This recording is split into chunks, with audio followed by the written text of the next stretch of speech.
more updates to us. Now, in a major development on the Russia-Ukraine war, US President Donald Trump has appeared to set a 2-week deadline for Vladimir Putin. Trump warned that if Russia is trapping him along, the US response could soon shift. Meanwhile, Russia's Foreign Minister Sergei Lavrov has announced Moscow is ready for a second round of direct talks with Ukraine. The proposed date is 2nd of June, with Istanbul again set to host.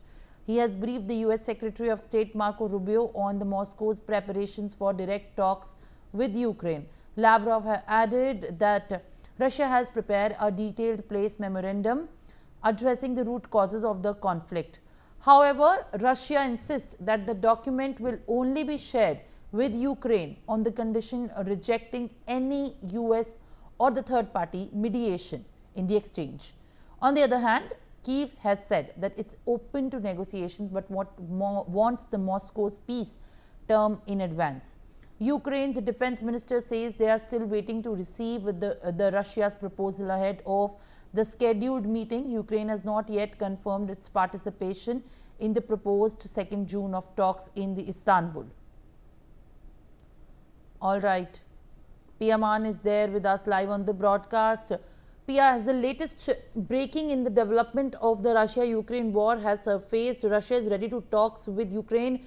Trump's ultimatum seems to be coming at this point of time, but there is a condition that's also becoming the roadblock, while Kyiv continues to be open to offer the negotiations. How is this entire discourse now resulting into the future shaping the war scenario for the Russia-Ukraine conflict? Simran, it's important to understand the context this is coming from. We've, of course, seen talks that were held in Istanbul earlier as well.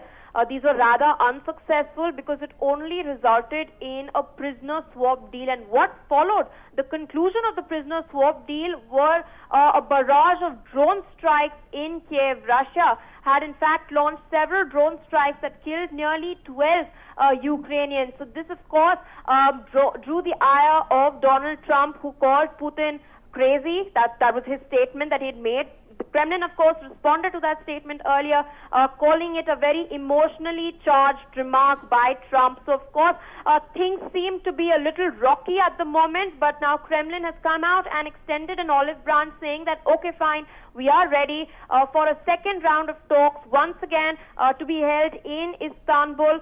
But they've, of course, stated that there's a clear caveat to all of this, that there will be no third-party mediation. They have prepared a peace memorandum, but they will only showcase that with Ukraine.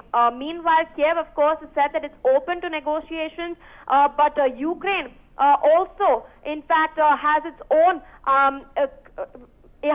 in fact, needs and wants. It's looking at becoming a member of the European Union. It's looking at becoming a member of NATO as well. So all of this is something that is really troubling Putin at the moment because, Simran, while the European Union is largely an economic alliance, NATO is a military alliance. So that's the cause of concern, the primary and root cause of concern that Putin has. But Lavrov, of course, trusted, aid of Putin. He's been, in fact, the Minister of Foreign Affairs of Russia for long, long years, of course, serving in that position.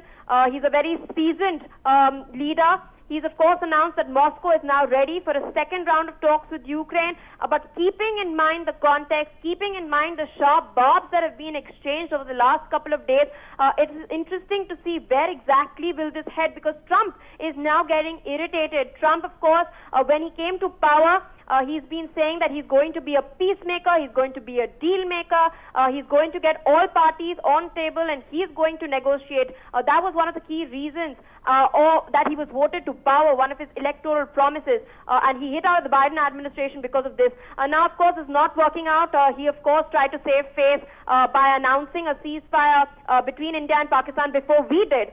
So, of course, he's trying to save face yet again by putting all of them on table. And what's interesting also, Simran, is that a couple of months back, just about a month back, Marco Rubio had made a statement. And in that statement, Marco Rubio had said that they are not in this for a long time, that it's not a long game for them. If Russia and Ukraine both are not interested at genuinely reaching a conclusion. So Trump is clearly at the end of his patience. He's stating that Putin is tapping him along, and U.S. response could soon shift very, very soon. Remember, the military-industrial complex, the military lobby in the United States is very, very strong. They've been supplying a lot of weapons to Ukraine over the course of the last 3 years. So it's interesting to see how this will play out. All right. Thank you very much, Priya, for all the detailed context that you are putting in focus at this point of time and bringing more updates.